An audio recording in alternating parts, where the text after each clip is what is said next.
They know in the back of their head they are maybe only in for the money. Maybe they should rethink that they are in for a better world. Yeah, and I once heard that there are quite a lot of entrepreneurs that want to do good, but they don't really know how. And then they're going to talk with the people. And then the next step would be, well, you need to make a change somehow, right? What are the steps you would take? Just do it. It sometimes is so easy to do. I was building the idea for Dopper, but my initial investment was 110,000 euros. I didn't have that money. So I had part of it. And then I thought, okay, if I really want change, I should put all my savings in, and I should ask family and friends to support me to do it. And I put in literally, I had like a bolletje wol. I put it down and I stepped over this line, and I'm gonna do it. To use a quote of Michael Jordan: "Feel the fear and do it anyway." It is very scary to make a change, and that's okay. But if you really feel that change is needed, the entrepreneur is the one to do it, to make the step.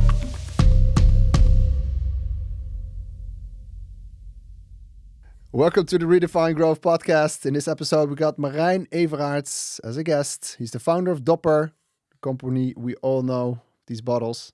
So stay tuned for this episode. A lot of exciting stuff about his entrepreneurial journey and the impact that he's making. Stay tuned. So welcome to the Redefine Growth podcast, Merijn Everaarts. You're the founder of Dopper. You're on a mission to reduce single-use plastic. Not to reduce, sorry to interfere right away, but to end. Packaged water. End. Yeah. Even better. Yeah. So where did that mission start? Actually, it started on the beach. I live in Haarlem and close to the beach. And there was this one Indian summer day. I will never forget. I was walking up to the dunes and I looked back. And I saw what I saw my whole life, but never realized what I really saw. The plastic pollution, actually, which was on the beach and actually ending up into our North Sea. I never realized that it's then out of sight, out of mind. It was a trigger for me seeing a documentary in the evening, that same evening, about for the first time in history on the Dutch television about the plastic soup. And then I actually saw what I didn't see, that is biodegrading into the ocean. And that's leaking toxins into the environment, and all the animals that live in and above the sea, they have some kind of toxins in them because they are eating from the sea. And what year was this? This is 2009, October or September 2009. Yeah. Can you bring us along on a journey that you took starting from there? How long is the podcast? No, I think it's really good to say it. I was part of a co-working space, and on every day you were sharing your thoughts, your problems, your hazards, whatever, but also ideas to create a movement somehow. And I brought up what I saw the week before. The problem, and why don't we all together as 25 mini entrepreneurs start to battle this problem? And everybody was cheering, we don't like plastic water bottles, and we are against single-use plastic. So everybody was enthusiastic. We did a few brainstorms and to create a movement. And I think the second brainstorm was okay, we can say that there is a problem, but why don't we also trigger or talk about the solution? And then it was you just walk to the tap and you drink tap water at home and you drink tap water at work. Yeah, but there's a lot of people commuting, and of course you're drying out between Amsterdam and Haarlem. So you need to hydrate yourself. So you buy mineral water. So we thought, how can we trigger this thing? And we discovered that actually people were proud of refilling their mineral water bottle with tap water. So right away we understood that people actually not afraid of the quality of mineral or of tap water in the Netherlands. So from that we thought, okay, let's rethink on the solution. There was a designer in the room. There was a an industrial designer and graphic designer in the room. The word lit in English was appearing a lot on the blackboard. And so actually somebody shouted, I don't know who, the word Dopper came as a name. And then we had the industrial designer who made actually a not so nice bottle. It was more like let's say a sports bottle. But I thought it needs to be iconic. Something you cherish, you don't want to throw away, and like a sports bottle, it starts to leak, it breaks down. So we thought, okay, let's skip this doing it ourselves. And we actually thought, why don't we ask the Dutch public to make it? How to draw attention. Back then, flash mobs were very in to do. So we created the flash mob on the 2nd of January 2010 on a very nice, bright, sunny winter day. Started at 11 o'clock in Utrecht, then at 1 o'clock in Amsterdam, and then at 3 or 4 o'clock in Haarlem.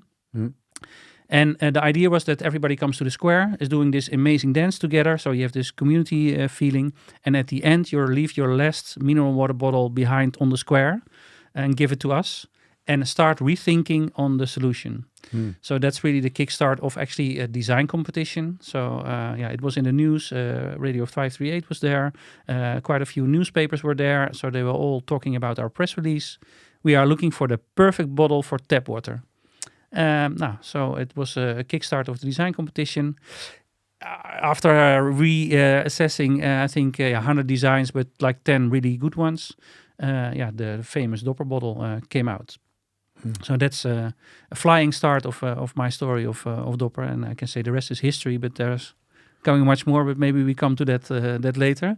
But the nice thing was the words crowdsourcing, crowdfunding didn't exist, and I used both of them because I didn't have money to produce a bottle, and I didn't have the resources to make a really nice bottle as a design. It was at the end a student from Technical University in Delft. Who made the design, and it turned out to be an iconic design with the gouden snede, golden snitch. I don't know how to call it in English. So the design is perfect. The balance between the cup and the lid and the bottle, it's all in proportion. So it's really attractive.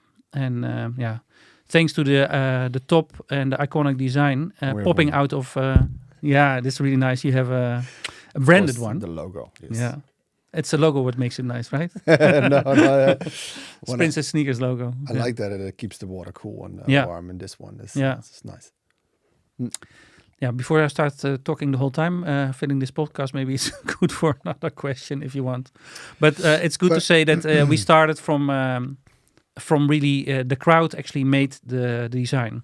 And I think that's what I really like. Later came this crowdfunding also to us, and I think it really works. It's really you can really feel if what you think you want to bring to the market is a good thing to do.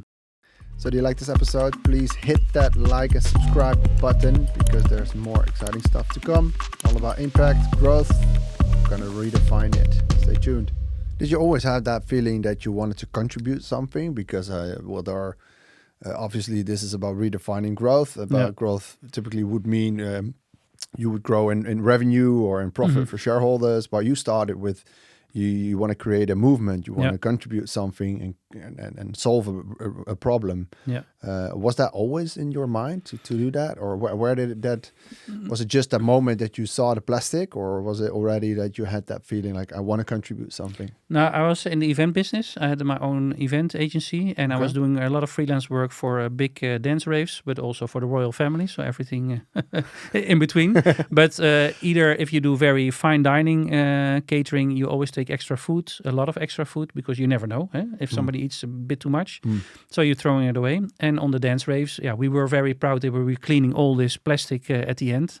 But actually, you were walking on a carpet of single-use plastic, and it was hurting me a bit. And at a certain point, I was working for a big camera brand, and we organized events through Europe. And I was a bit tired of all this kind of drunk people who come to an event to only get drunk. And I thought the idea is that you learn more about this camera. and not to get drunk. But of course, it has something to do with how you call it, your management of your account management. Yeah. So you want to keep your sales reps, alive. Let's say. So it's nice to invite them to. We've been to Barcelona, we've been to Prague. Really nice.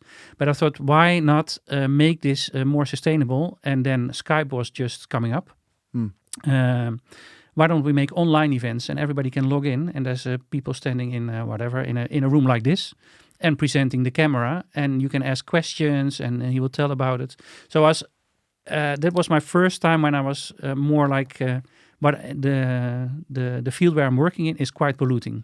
We were not talking about a treetje spa, but a trailer full of mineral water.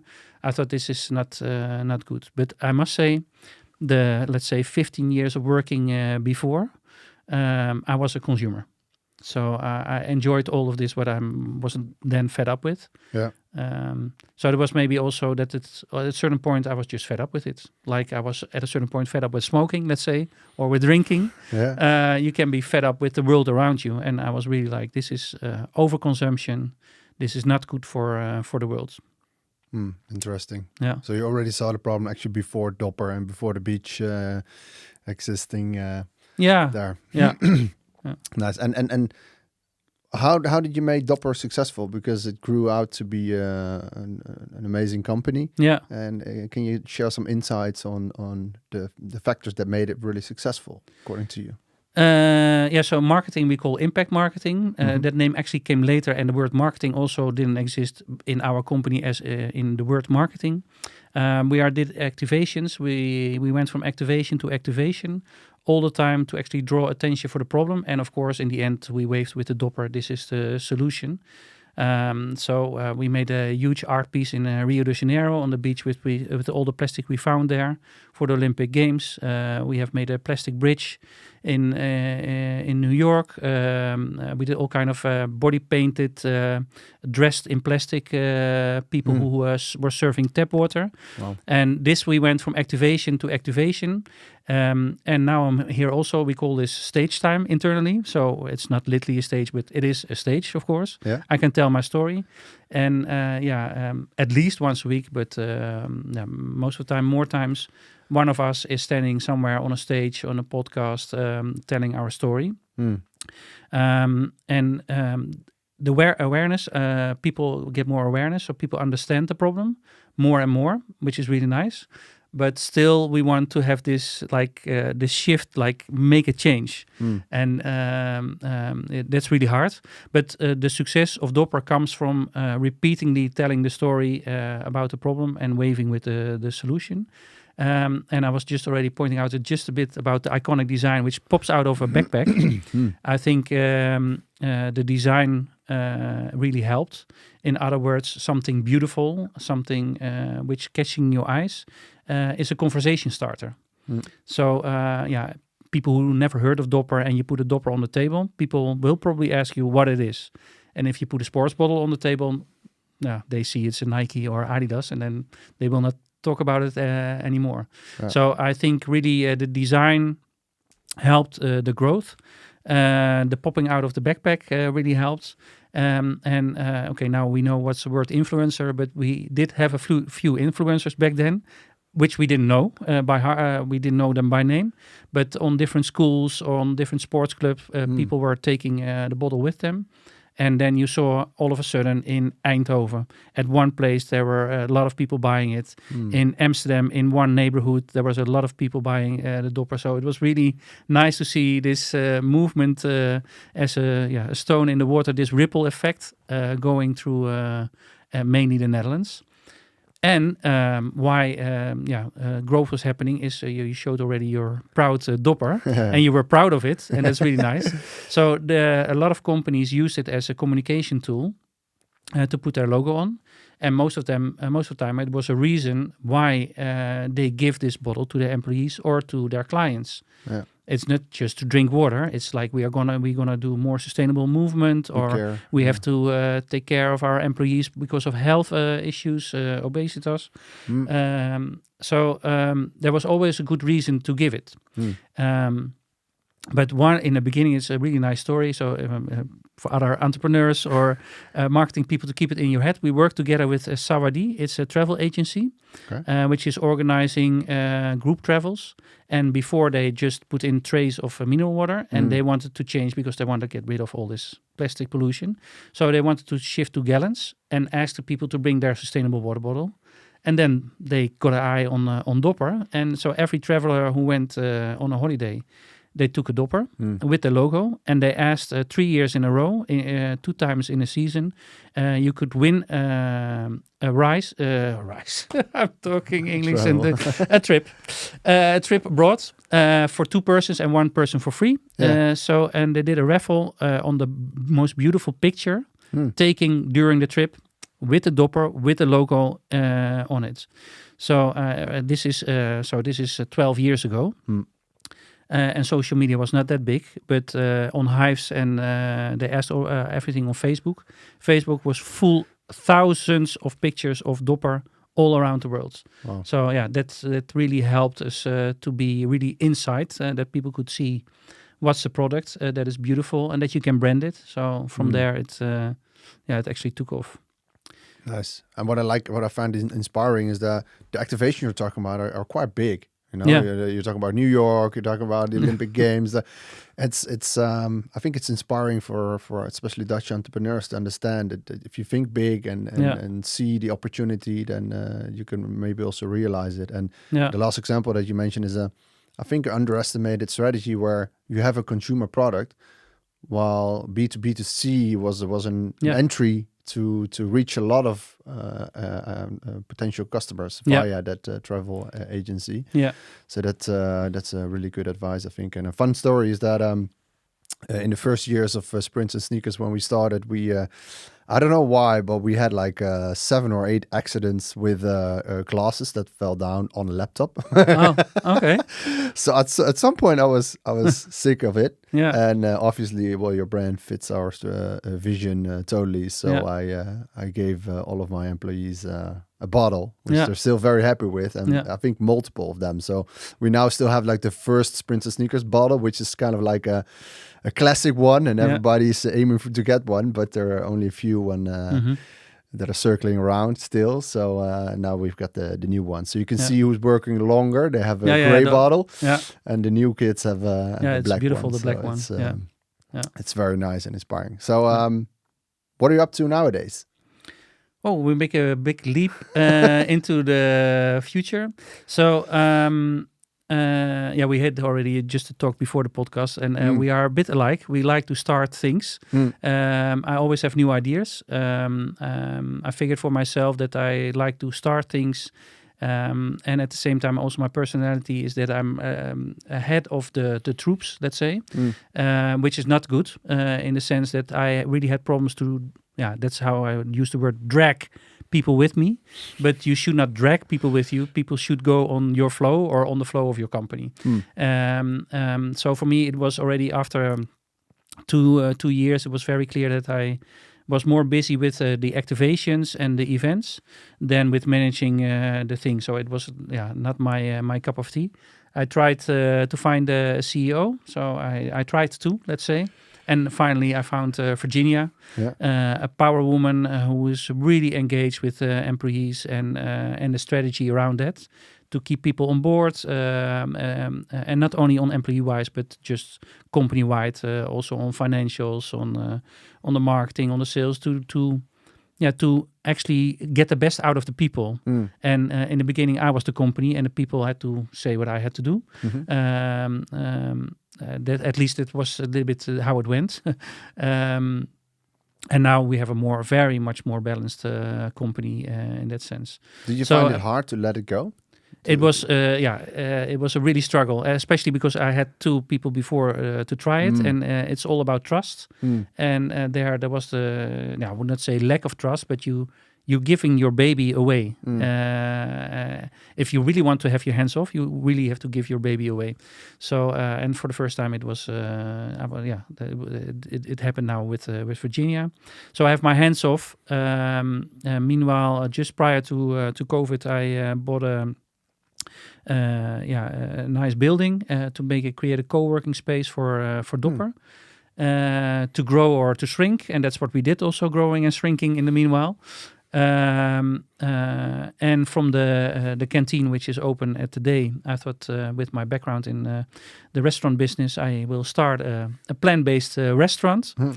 Because there was not a good one in Haarlem available, and I saw that the world is turning but not fast enough, so I wanted to really activate people to have we call it finger licking lekker foods, but then without meat, fish or dairy.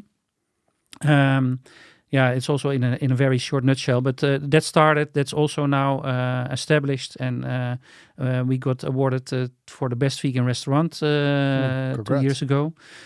So that's really great. There's a management team there as well, so I have a good people in place.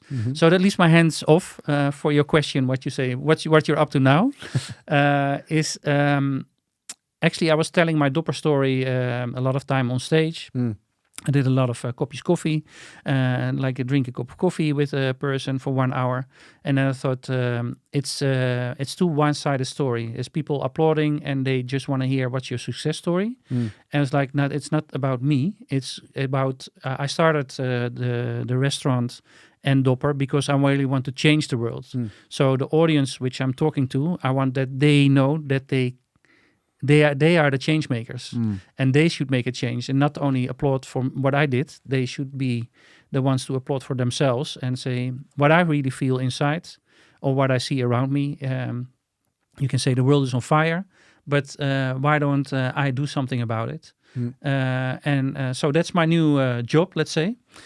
My Robbie Williams solo career has just started. He was first part of the band and now he's going solo. So that's a bit how it feels, that I'm doing more one-on-one talks with entrepreneurs to make a change, inspire companies to make a change, and a general audience of, it doesn't matter, CSR managers, marketing managers, sales people, entrepreneurs, to feel that they can make a change, that they're part of the change, and that they should be part of the transition that the world needs today, actually. Yeah. What I love about what you're saying is I recently had Dan Smith in the podcast here, and he's talking about StoryBrand, and in his book, he brought the book to the Netherlands, and they're talking about being the guide. So you're not the hero yourself, but your clients or your followers are the heroes. So you are the guide to guide them in towards the right direction. And I totally feel that with what you're saying. You don't want to be the hero, you want to be the guide and make them the hero. They can be the change that you're looking for. So that's really cool that you do that. And is it, because you were talking about all these activation within Doppers and all those creative campaigns, is that still happening, or was that you that came up with these ideas? And in the beginning it was me. Because I'm having. I also had this marketing background for organizing these events, but that soon has been taken over by a marketing manager. Okay, and it still is. By letting go, it's also letting go of the things you really like. It's really a pity, but still people can do better. They studied for it. I never did. So. And it's not only the marketing manager, it's like the whole department, and it's actually everybody who's from Dopper who contribute to this. So we always have this goal, 4-year plan. We call it the Olympic plan. So we're looking 4 years ahead, what we want to reach. We go literally to the Olympic Games, but we are moving our plan, of course, every year, 1 year further. So we don't wait for the next Olympics to happen. So we know every year what to do. And that's most of the time, that's the only thing which is coming from the management. This is direction, let's say France, now Paris this time. So how can we activate people in Paris around the Olympic Games or prior to the Olympic Games, that they will drink tap water, because that's what we want. So we try to find special ways how to do it. I have so much to tell, so I try to shrink it in a bit. No worries. But what we really want to engage the consumer. I have the feeling I'm fighting for 14 years and nothing really happened. And that's why I'm still that powerful person who wants to bring change. But that's what everybody feels within Dopper. And we really want to activate the user, the consumer, and make the switch from mineral water to tap water. So we had the bottle. It's a perfect solution, but a lot of people were complaining about, where can I find tap water? Because I don't want to go to public toilet to refill my bottle. So we actually started working together with Google to map all the water tap points which are accessible, publicly accessible. So you can write in your phone water tap near me, and you will find the water tap near you. So I always say you have to make change tasty and lazy. So people are so fucking lazy. So if you're on a station, let's say in Amersfoort or wherever, and you can walk to the kiosk, that's very lazy. But you can also tap in water tap near me, and probably just around the corner outside, like here actually, in front of this building where we are now, there's just a tap. So you can tap actually literally almost everywhere. So we thought that was a very good idea, but still we thought we want to activate people to make this change and feel that they should make this change. So we created an interactive tap, a water tap, which has a droplet, which is like a sort of video screen, which is talking to you. So with funny text, it's actually you're drawn into to the water tap.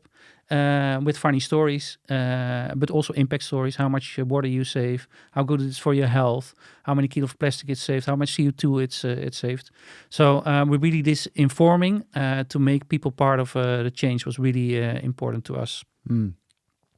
And what can you share with the listeners or entrepreneurs what you've learned with all this activation and the message that you shared? Because I hear you talking and I see that you use the crowd, for example, for the design, but also mobilize a lot of people to do some activations. And is that something that you still see that could be still successful for entrepreneurs to try or to use that in their marketing strategy? Or is that something that was back then but not anymore? Yeah, that's a good one, because the world changed in 14 years. Like I said, I was talking about Hives, which doesn't exist anymore.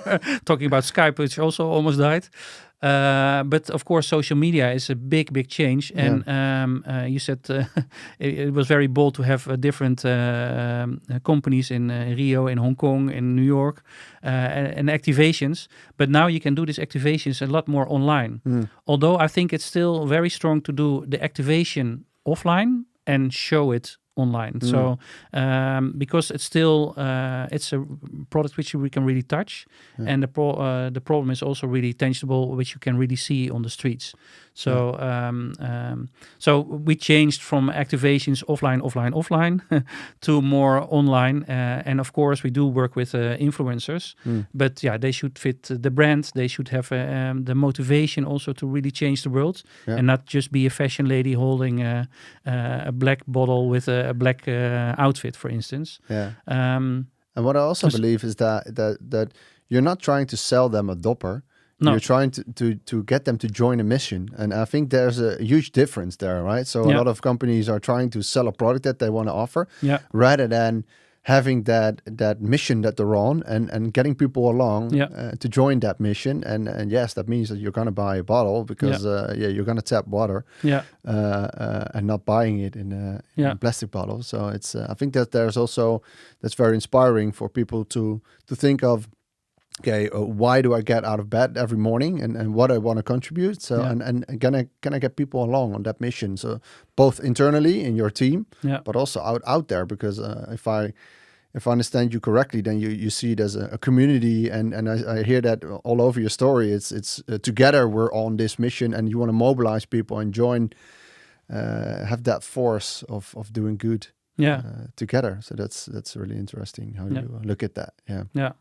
Yeah, correct. And I think also part of our activations, not only the offline thing, but from the beginning we were searching for the perfect bottle for tap water, and this sentence we still use in our back of our minds. So the back office, everything what happens behind the bottle should also be good and perfect and in place. And that's what we also use in our communication. So we are Cradle to Cradle certified since the beginning, or at least we tried to get the certification, we got it. And we went to the first, being the first water bottle in the world to be gold certified in Cradle to Cradle, which was really important to us. But so the R&D on the background is also a communication tool. So also to inspire other companies, if you want to do good, also look internally on what you in your processes what you can do better, and this you can also use as your marketing tool to go outside and tell the story. And really nice to mention is that because of Cradle to Cradle, we have everything inside, so we can see the whole where the oil is coming from, what kind of chemicals are used or not used, the coloring of the bottles. Now you have insulated; they are sprayed, and there should be non-toxic, of course, because you are it's coming to your mouth.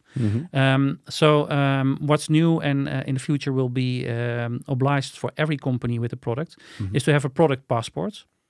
So now we have a product passport, and with the QR code, you can really trace on every bottle where all the materials are coming from. Like I mentioned already, the coloring.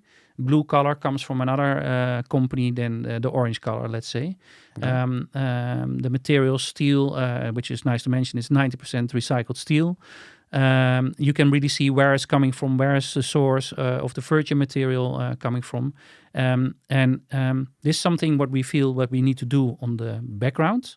It's important for the products, but we also use it as a marketing tool to communicate about it's not only a good bottle because you're drinking tap water, but the bottle itself, the product or our service is also good. It's, Yeah, and for you, well, you started with an impact mission. You have sustainability at the core of all your business at the end. Yeah. What steps could you describe for entrepreneurs to integrate sustainability within the core of their business if they haven't done so from the start? What are the steps you would take? Yeah, for me it's very easy to talk because I started with a mission. But I can imagine if you didn't start with a mission, I think every entrepreneur did start with a mission. And you probably make a product or a service which was needed, but maybe it's not suited anymore for this world. And then you can say you have to find your purpose, as they call it, but where are you going to search for it if your company is not, let's say, clean or green? I think really important is that to realize is that the company itself will not change. The culture within the company, if you look at established companies, will not change, but it's the people within. So I think it's really good to, if you want change in your business, if you want to go green, sustainable, find your purpose, is start asking your employees what they want. They are home, they're sitting at home and they come to work and they take a legacy from home, like for their children, for their green environment, for going on a holidays, buying a product, maybe the product where they work for, and then they think, but in the end we are actually using polluting plastic or you can figure out whatever. But I think it's so important to listen to the people who work for you, and then from there make a start on finding your purpose together. And probably some people will fall off on that purpose. They don't believe in what your next purpose is going to be. But I think that's the most valuable advice I can give to entrepreneurs to listen. And the entrepreneur itself also, I mean, it can be also, or can be, most of the time they are awake. Somehow. They know in the back of their head they are maybe only in for the money. Maybe they should rethink that they are in for a better world. Yeah, and I once heard that there are quite a lot of entrepreneurs that want to do good, but they don't really know how. Yeah. Is there, and they're going to talk with the people, but then the next step would be, well, you need to make a change somehow, right? Yeah. Do you have some? Yeah, just do it. There was one company that's why we have now the rephrase of our rebranding is just refill. It's sometimes is so easy to do. But let's take the farmers at the moment. If you have a legacy with your family, which was farming already with cows, for instance, for, 100 years, 200 years, you don't want to throw it away. But if you really look at the world, then you maybe feel also maybe this is not the best what I can do for the world to keep on polluting in the sense of CO2 emissions. There are solutions right around the corner. If you have grassland for your cows, you can also use it for soy to make. So we don't have to take the soy from Brazil, for instance. And this is already happening. Is not. Just do it. It's. I also remember the first. So I was building the idea for Dopper, but my initial investment was 110,000 euros. I didn't have that money. So I had part of it. And then I thought, okay, if I really want change, I should put all my savings in, and I should ask family and friends to support me to do it. And I put in literally, I had like a bolletje wol. I had a rope of red string. I put it down, and I stepped over this line. I said, I'm going to do it. And to use a quote of Michael Jordan, feel the fear and do it anyway. It is very scary to make a change, and that's okay. But if you really feel that change is needed, the entrepreneur is the one to do it, to make the step. It's scary, I understand, and change in general is very scary. But you want that your children have a planet, and we're already using more than 2 planets a year in resources. So we need to chill down and make the transition and change. And I totally agree with what you're saying. So it should hurt a little bit. So if you start your entrepreneurial journey, I always think that invest your own savings a little bit, because then it really hurts. And if you don't have a backup plan, then you really need to make it happen. And I believe it's the same thing from shifting towards only a profit focus towards more an impact focus. It might hurt a little bit, but I think on the long run, you're gonna feel better at least. and it's for people who change is the hardest. For people who start new, it's more easy. And good to keep in mind as an entrepreneur is 45% less bankruptcies within social entrepreneurship than in normal entrepreneurship. So that's already in the pocket when you start something good. That's a good advice. And nowadays you talk with entrepreneurs, and you even that's the end of this big story where what you're doing now, right? And do you have some practical examples how you helped some entrepreneurs with their business that might not have been focused on sustainability, but you give some examples on how you help them come up with a new direction or idea on how to be more sustainable? A plan is, I think, the most important thing. So I actually inspire people to make a plan and going for gold.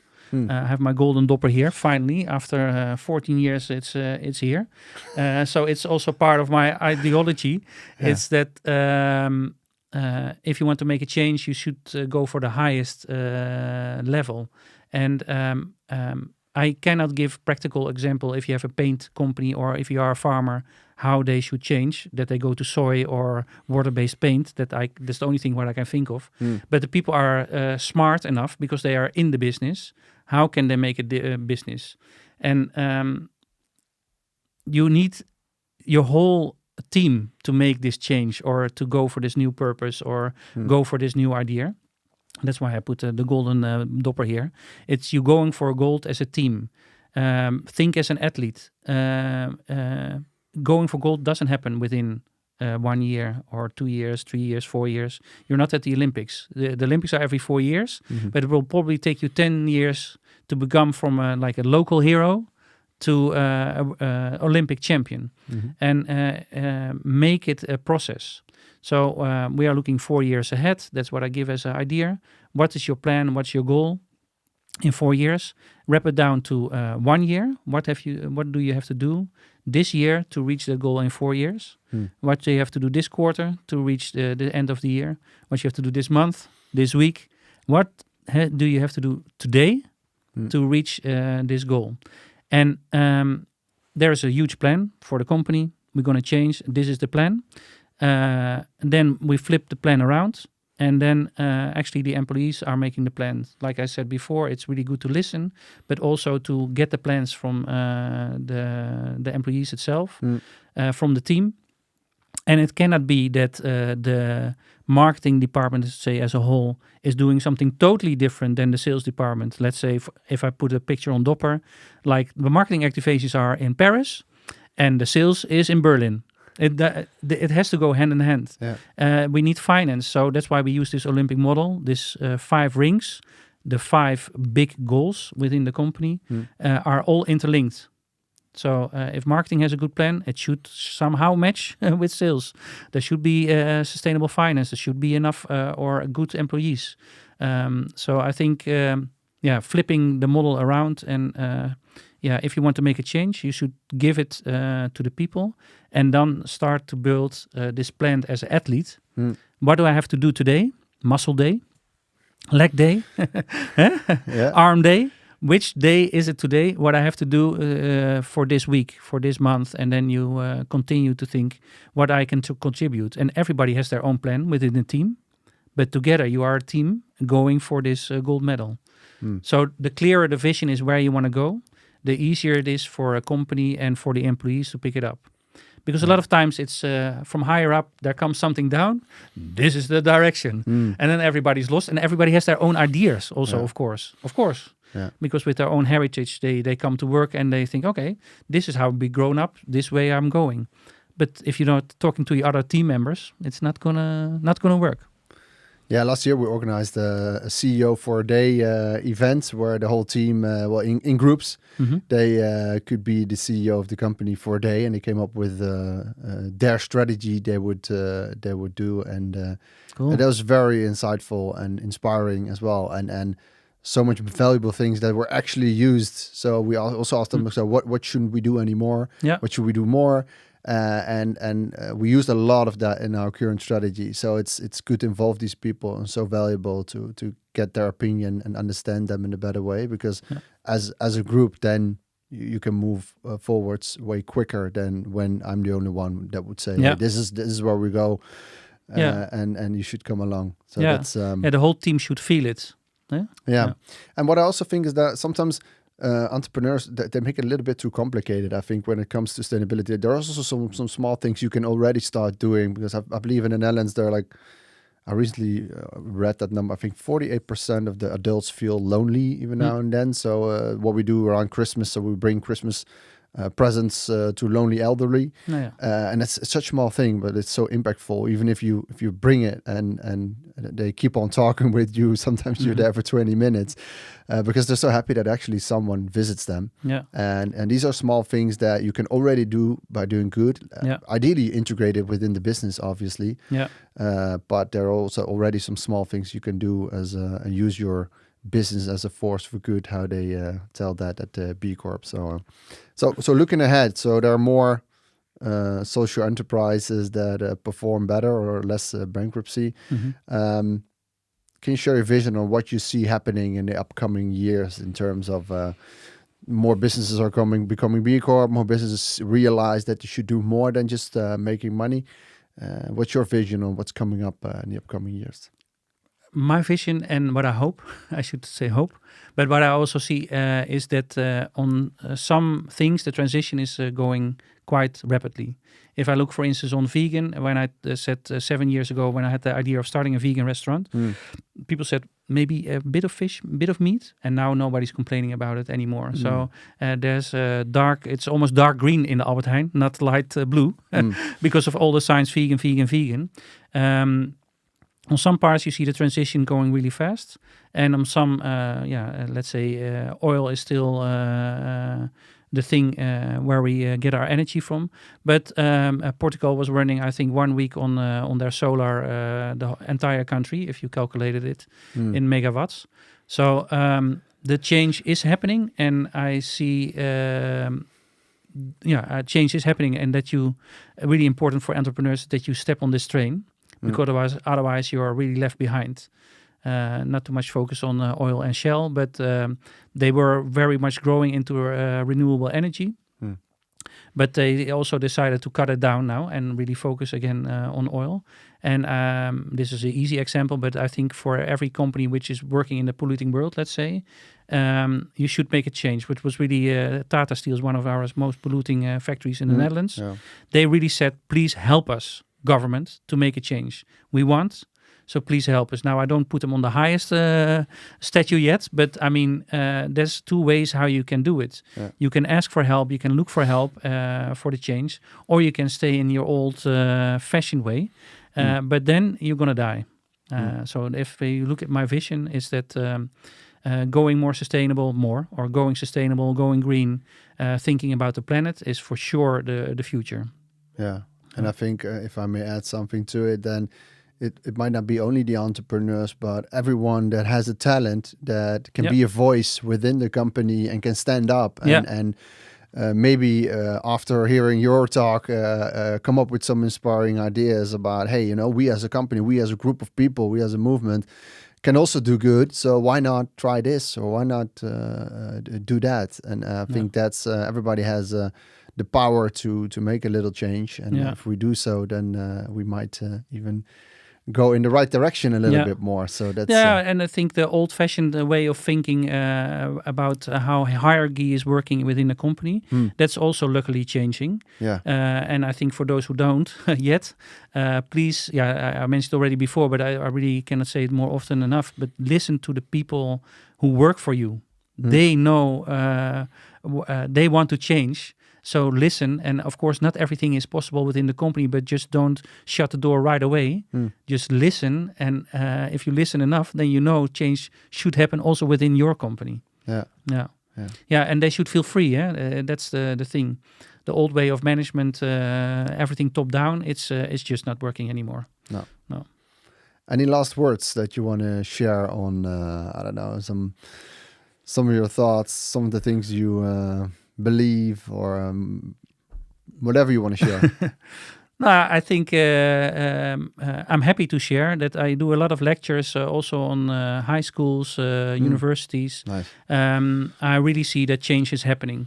And I want to give this as an enthusiast nudge for everybody who's listening to this podcast. It's everything is happening in small steps, sometimes in big steps. Embrace it, but if you're doing good, you're on the right track.